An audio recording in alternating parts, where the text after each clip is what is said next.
Before we begin today's story, take just a second to support the channel. If stories about real emotions, quiet life changes, second chances, the slow thawing of a frozen heart, and the moments that reshape who we are without fanfare speak to you, then you're exactly where you belong. Subscribe, like this video, and turn on notifications, because the most powerful turns in life often arrive disguised as ordinary afternoons. Moments of loneliness that suddenly feel less lonely. Reflections that lead not to regret, but to quiet courage. Let's begin. Emily Whittaker had learned to live in the spaces between things. At 38, after a divorce that ended not in fireworks but in a slow, mutual fading, like a candle left burning too long until only the wick remained, she had rebuilt a life that was small, tidy, and deliberately quiet. The house in suburban Oregon still smelled faintly of the cedar sachets she'd placed in drawers years ago, back when laughter filled the rooms and the future felt like something solid to hold. Now the rooms echoed softly when she walked through them. The silence wasn't painful anymore. It was familiar, like an old coat she no longer minded wearing. She told herself she preferred it this way. No arguments. No expectations. No risk of disappointment. She worked remotely as a freelance editor, read novels in the late afternoons with tea cooling beside her, watered the ferns on the porch that somehow survived her inconsistent attention. Routine had become armor. She wore loose sweaters and soft jeans that let her disappear into the background of her own life. But that Thursday, something small shifted before she even realized it. Laura, her closest friend since college, the one who had held her hand through the paperwork and the first hollow holidays, texted the night before. "Hey Jason and I are driving through tomorrow afternoon. Need to grab those old tax docs you stored for me. Can we stop by around 3? Won't stay long, promise." Emily stared at the message. Jason, Laura's son. She hadn't seen him properly in 6 years.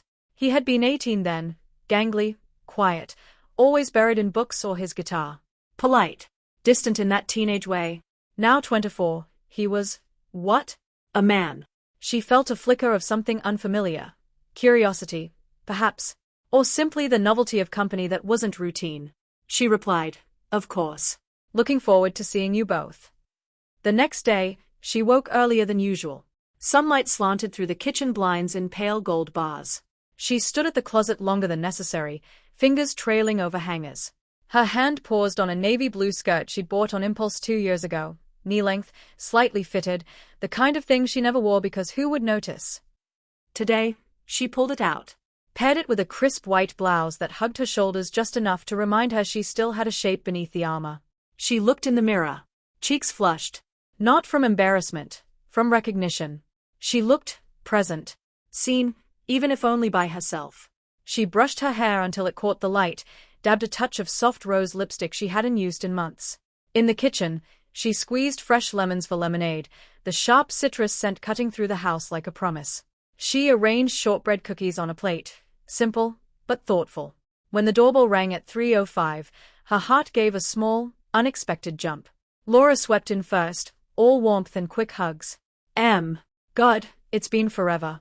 You look, wow, different. Good different. She laughed, easy and bright. Then Jason stepped through the doorway behind her. He was taller than she remembered, broader in the shoulders, hair a little longer and swept back. Jeans, dark button-down rolled at the sleeves. He carried himself with the quiet confidence of someone who had figured out a few things since she last saw him. Their eyes met. "Hi, Emily," he said. His voice had deepened, steady now. His gaze lingered a second longer than polite, taking in the skirt, the blouse, the way she stood a little straighter. "You look really nice." Heat bloomed across her cheeks. She smiled, surprised at how genuine it felt. "Thanks, Jason. You've grown up." Laura rolled her eyes playfully. "He's been reminding me of that daily." She set her bag down. "Let me grab those files quick. Jason, help me remember where we put them last time."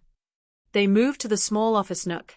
Emily followed, pouring lemonade into glasses. Ice clinked softly. Laura found the envelope, flipped through pages, chattering about work deadlines and weekend plans. Jason sat on the arm of the couch, listening, but his attention drifted back to Emily every few moments. When she crossed the room to hand him a glass, their fingers brushed. Brief. Electric in its brevity. He looked down, then up again, a small, almost shy smile. Laura's phone buzzed. Work. "I need to take this, it's the client from hell." I'll just step onto the porch for a minute. Jason, entertain Emily. Don't be boring. She slipped outside, leaving the door ajar. The house suddenly felt smaller. Jason cleared his throat. So, how have you been? Really? Emily sat across from him, glass cool against her palm. Quiet. Steady. You? Busy. Music school, then trying to make it as a session guitarist. It's unpredictable. He paused. Mom said you went through a lot. The divorce. I'm sorry. She shrugged lightly. It wasn't dramatic. Just ended. Sometimes things do that. He nodded. I get it. My last relationship did the same. One day you're planning weekends, the next you're wondering how you missed the signs. Silence settled, comfortable, not awkward. Sunlight moved across the floor in slow inches. You know, he said quietly, when I was a kid, I always thought you were the coolest adult. The way you'd talk about books like they were alive. I used to wish my mom had friends like you who actually listened. Emily laughed softly. I don't feel very cool these days. You should. His eyes met hers again. Steady. Kind. You still light up when you talk about stories. That's rare. Her breath caught. Not from flirtation exactly, from being witnessed. Seen in a way she hadn't allowed herself to be seen in years. The front door creaked. Laura returned, cheeks pink from the breeze. Okay, crisis averted. We should head out. Traffic. They stood. Hugs. Promises to text more. At the door, Jason paused. Thanks for the lemonade, he said. Then, softer. And for being you. Emily watched them drive away, taillights fading into the golden afternoon. The house was quiet again, but different. The silence no longer felt like absence. It felt like space. Room for something new. She walked back to the mirror in the hallway. Touched the collar of her blouse. Smiled at her reflection, not the guarded smile of routine, but something warmer. Braver. That ordinary visit hadn't rewritten her life in bold strokes. It had simply cracked open a door she'd forgotten was there. A reminder that she could still choose how she wanted to be seen. That warmth could return slowly, in small glances, quiet compliments, the brush of fingers over lemonade. And maybe, just maybe, she was ready to step through. Outside, the afternoon light lingered, soft and forgiving. Inside, Emily Whittaker began, very quietly, to live again.